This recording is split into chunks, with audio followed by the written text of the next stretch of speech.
Right around when Sam Altman sprang ChatGPT onto the world, a group of young Koreans were getting ready to make their own mark onto the world of global AI. After forming the startup Ɂ튼 Technologies in 2021, they were the first in Korea to offer generative AI services and have been on the cutting edge ever since, becoming Korea's biggest consumer AI startup. Their written service is now available in Korea and Japan, and according to the company, over 5 million use it every month.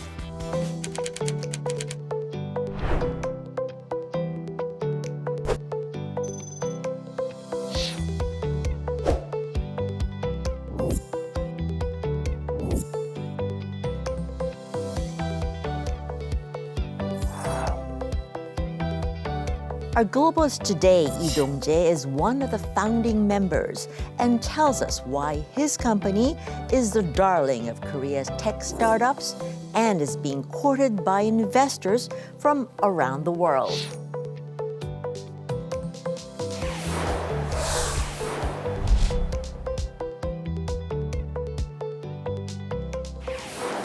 Welcome to the Globalist, Dong-jae, or DJ as your friends like to call you. Nice to meet you. Thanks for having me. Well, tell us, 5 million, that's a lot. So what's so special about ኴ튼? I think it's really the fact that we've made big, bold bets that nobody else have made since the beginning. When we started, nobody really knew what foundation model is in South Korea. We started off with application layer, which was not very popular because people were all interested in models, large language models themselves. People were interested in enterprise solutions at the time. But we had a very strong faith that the biggest upside eventually is going to be in the area where the services directly face consumers. And since day zero, we were focused on consumers. So that was one big, bold bet. But then we also started giving out everything for free, unlike many of the other companies. Now, we'll get to that strategy in a moment. But when you face consumers, the consumers, especially in Korea, are very forward-looking. I mean, they're first users of all things. You're facing a very finicky set of consumers. What did you offer that no one else offered? Well, I think we have data on that, actually, because we've run survey over a random population, and we've seen clear patterns of having higher NPS, Net Promoter Score, compared to ChatGPT. And what they liked about us, top three was accuracy, localization, and diversity of features. So we think that those all fall under localization aspect. And that's because localization is obviously localization, but also accuracy. It's not accuracy for all the population. It's accuracy for Korean people. So you're targeting on a specific group of users, Korean users. So you have really focused on what they needed, giving them the accurate information fast, and giving them as diverse an information as they need. And that worked. You know? What is the reaction from the Korean users of Ɂ튼? Since the beginning, we have seen inflow of users were way greater than what we expected in the beginning. As we grew, the rate of growth continued to remain very high. So in the first year, we have seen week by week over 10% growth rate in monthly active users. The service has been active for about a year and a half now. Yeah. That explains the 5 million, yeah? ChatGPT and all the big tech are also offering services to Korean users. But you're saying even in that mist, you've been able to carve out a niche. Normally, foreign services are focused on a specific vertical. So it's either work, maybe it's about entertainment, maybe it's about companion. But we do aggregate all those different aspects into a single service. So we do have written character platform, which is a character chat That's really interesting. It's not just about talking with the characters, but it's really about individualized version of bite-sized stories. And we also have things like social companion, where you can be friends with the AI and you have a fixed persona that's interacting with you. And we also have the work domain, which have a lot of specialized use cases that are meant to be used in Korean business settings. So we all have those different services in a single platform. I see. So while the big tech might offer one aspect of that, and usually I think it's sort of a work-related type of thing, you offer through one service, you can go from one to another seamlessly? That's correct. Also, free. So why free and how do you make money if everything is so free? I mean, first of all, I want to explain on why we made that choice in the beginning. Because maybe more people believe it now, but a couple of years ago, people thought we were crazy because we said that foundation model is going to be so cheap that it's going to be close to electricity, and everybody will be able to access them freely in 10 years. So what we decided was that if this is going to be cheaper anyway, why don't we start with a free service and give all the premium models out for free to users? And then that actually exploded. That was one of the major reasons why we grew so fast in the early days. So we consider that as more like a marketing. Thanks to the advent of foundation models, the cost dropped, and it was way easier for us to sustain that. And eventually, we monetize it in two ways. The first is on the character front, users pay per chat. Although a small amount, because it's entertainment. We think that Korean people pay for entertainment. True. But they don't pay for SaaS. So that's dynamics in the Korean market, because SaaS market's way smaller. They're not used to paying for productivity products, like paying monthly subscription or things like that. And the productivity domain is not a big thing in South Korea. It brings me back to Psy World, you know, where they would pay for characters and houses and all of these things, and they just still do. I see. Yeah, and the second way we monetize it is through ads. We provide a free service, but then we monetize it with ads in the productivity domain. Isn't advertising something that turns off a lot of consumers? It depends on how you run the ads. We would only give out those advertisements to people who would like this. It's not like a search engine where they literally do that. They basically have ads in the top sections, and then they have answers on the bottom section. Right? That's an interference in the user's needs. But in written, what would happen is that first you would give out the right answers that users need. But then users always want more information. That's why we provide things like related links, references, and extra information that you might be interested. In those sections, we provide advertising information that fits the user's need. So we do a hyper-targeting. If someone searches used car price, we don't know if you're trying to sell it or buy it. But we would know that because people would ask, I'm trying to buy a used car, where should I buy it? And providing the right information in terms of adding advertising information would be helpful for that. So you're trying to sort of enhance the user's experience of your service, but at the same time making money. You know, I also see that your users, and I understand why because I've tried it, and 60% are teens and 20s. Still, that's your main target. Why is it? Well, it was a mixture of natural selection and deliberate choice, I say.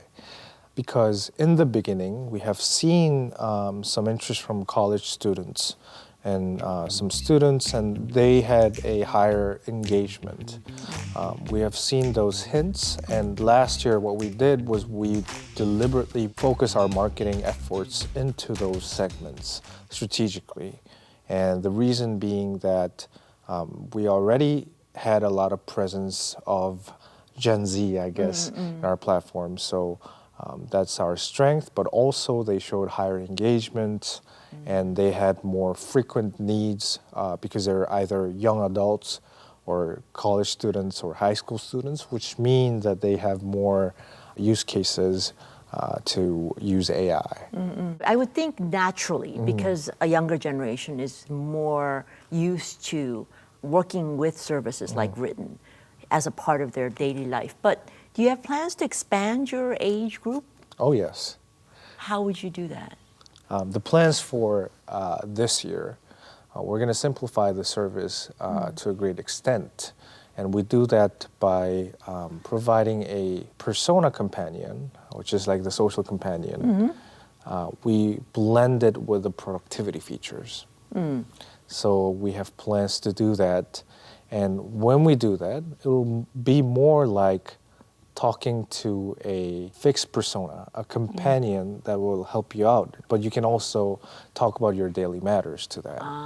And that would actually help a lot of people who are more or less lonely, have more leisure time, so older generation, we think. So it combines maybe two of the needs, a companion for an older generation, but at the same time, an older generation that wants to use the services but don't have necessarily a teenager around to ask. It's an expansion also of your services. And I see that you're getting a lot of interest from the global market. So what are they seeing in your services? Well, they're seeing history, actually. The global investors have seen the patterns of local champions rising in Korea, Japan, and China, and the East Asian region. So they've seen the history of Naver and Kakao, which turned out to become tech giants in South Korea. They know that we tend to demonstrate a pattern whenever there's a new technology. Then there normally is a new consumer giant rising. And they see a parallel between the rate of growth and what we're doing compared to the previous tech giants that rose out of these turmoils. I guess that's what they're expecting from us, 100x return or a greater return once we become local champions. They're seeing that potential in you. Do you believe yourself to have that potential? Oh yeah, since day zero. Day zero.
So you and your co-founders, friends, I would think, have been getting a lot of attention. Forbes 30 under 30 in the consumer technology area last year.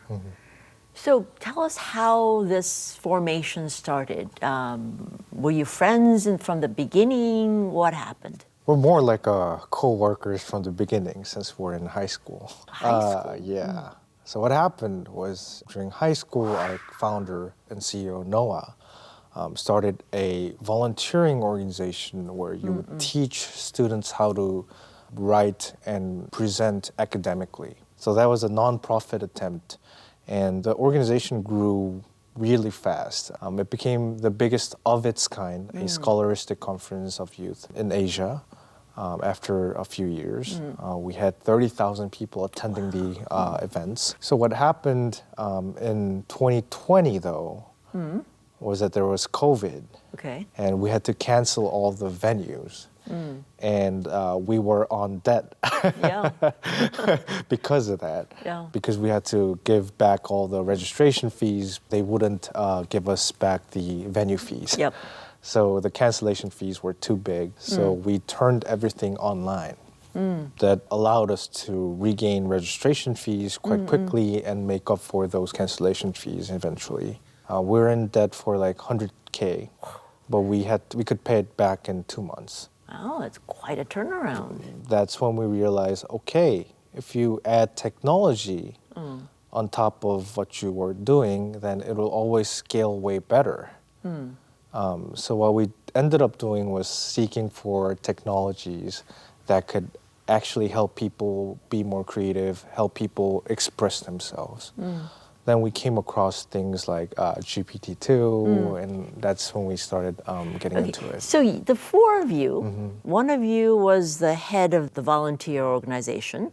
Other three were volunteers, all volunteers. Yeah. Were you engineers? There was an engineer, there was a one designer, and there's a business person. Business person. Yeah. So you sort of pooled different skill sets together. Right. In the world of AI, is a startup more comparatively competitive than a big tech? In terms of how you would leverage labor force, yes, but not in terms of capital. If you are to work in the AI industry itself, capital is one of the most important factors. That's partly because AI is still more or less expensive, but it's getting cheaper. So eventually that edge by large corporations could diminish over time. But still, for quite a long time, foreseeable future, the capital is going to be on the large corporations. They could own the models. But in terms of leveraging labor force, one person will be able to do way more things than a group of 100 people like 10 years ago. So the productivity boost will be crazy. What's going to happen in the end is that there could be 5 people, 10 people unicorns. That's worth over $1 billion. I think those kind of future is possible. So in those cases, startups do have a comparative edge. Company of that size, what will determine who is going to survive and who is not going to survive? I think ultimately, do you have some sort of a moat around your business? Do you have some sort of barriers of entry? So that's an important factor because it's hard to find in AI. You might say technology itself is a barrier. Yeah. But no, because if you look at what's happening with the cutting-edge foundation model companies, OpenAI, Anthropic, and etc., they really don't have a superior edge over each other. So their models are becoming increasingly commoditized. So nothing that really sets them apart from anything else that no one can reach. AI itself, yes. So that's why you need to have some sort of a moat around the AI. For example, when we say we have a character chat platform, we have creators of characters and we have consumers of characters, and they create a network effect.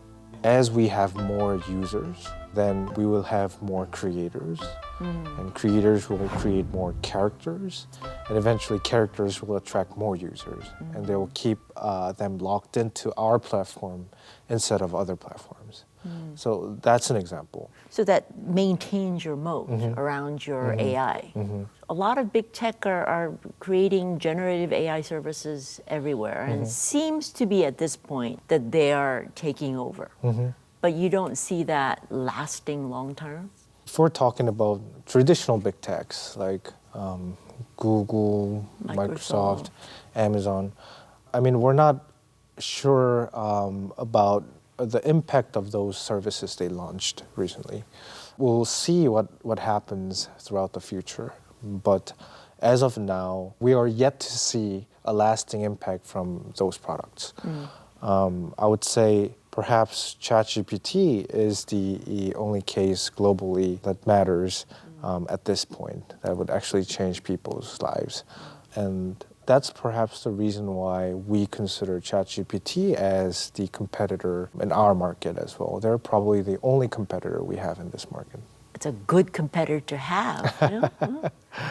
You talk about different uses of it, but it's not just the normal users. We're talking about generative AI and changing industry. Paint us a picture of how AI would change an industry like the K-creative or entertainment industry. The entertainment industry is really big in South Korea, and especially around things like webtoon, web novel, and games. They have a really high engagement user base in South Korea. We think AI changes that market by individualizing the experience.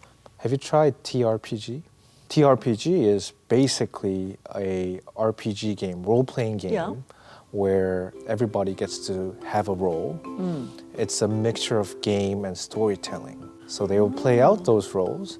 The game master would give a situation to you, and you would have to respond to that situation, and you can do whatever you want. And when you make your choices, then game master, based off of the rule book and the common sense, would determine the results of your actions.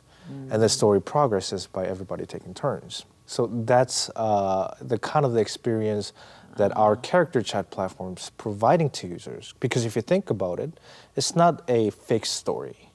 Webtoon, web novels, a single author creates a story, everybody consumes that. But this one, you might have some rule books on how the character or simulation should perform, but then you would have infinite freedom to make any decisions you want. And if you make a decision, then based on those settings and rules, the AI would decide what's going to happen and progress the story. So every story would be different. Yes.